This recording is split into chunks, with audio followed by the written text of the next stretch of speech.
Azad golden diamonds, Azad tower, Thazhepalam, Tirur. Joint council Malappuram ജില്ലാ കമ്മിറ്റിയുടെ നേതൃത്വത്തിൽ ഗാന്ധിജിയുടെ രക്തസാക്ഷി ദിനത്തിൽ തിരൂരിൽ സെക്യുലർ വാൾ സംഘടിപ്പിച്ചു.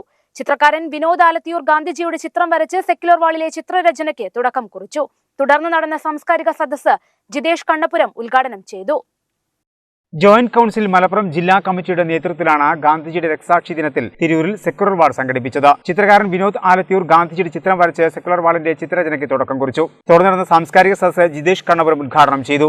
ഈ ഒരു ബസ് സ്റ്റാൻഡിനകത്ത്, ഈ ഒരു ടൗണിനകത്ത് ഇങ്ങനെ ഒത്തുചേർന്നുകൊണ്ട് നമ്മൾ ഇങ്ങനെ ഇരിക്കുകയാണ്. ഇങ്ങനെ ഇരിക്കുമ്പോൾ നമ്മളിൽ ആരും ഇന്നിവിടെ വന്നിരിക്കുന്നവർ, എന്നെ കേട്ടുകൊണ്ടിരിക്കുന്നവർ, ബസ്സിലൂടെ യാത്ര ചെയ്യുന്നവർ, ഇവിടെ നിൽക്കുന്നവർ ആരും ചോദിച്ചിട്ടില്ല നിന്റെ മതം ഏതാണ്, നിന്റെ ജാതി ഏതാണ്, നീ ഏത് കുലത്തിൽപ്പെട്ടവനാണ്, നീ എവിടെയാണ് ജീവിക്കുന്നത് എന്നൊന്നും ആരും ഈ നിമിഷം വരെ നിങ്ങളോട് ആരും ചോദിച്ചിട്ടുണ്ടാവില്ല. പക്ഷേ ഇന്ത്യ എന്ന് പറയുന്ന രാജ്യത്തിനകത്ത് ഭയാനകമായിട്ടുള്ള ഒരു അന്തരീക്ഷത്തിലൂടെ ഈ രാജ്യത്തെ സംജാതമാക്കിക്കൊണ്ട് കടന്നു പോകുന്ന ഒരു വലിയ ദുരന്തത്തിന്റെ മുഖത്താണ് നമ്മൾ ഓരോരുത്തരും. പി ഷാനവാസ് അധ്യക്ഷനായിരുന്നു. Advocate K Hamsa, K C Suresh Babu, Sujith Kumar, Rakesh Mohan, Saleem NP, Rajesh തുടങ്ങിയവർ സംസാരിച്ചു.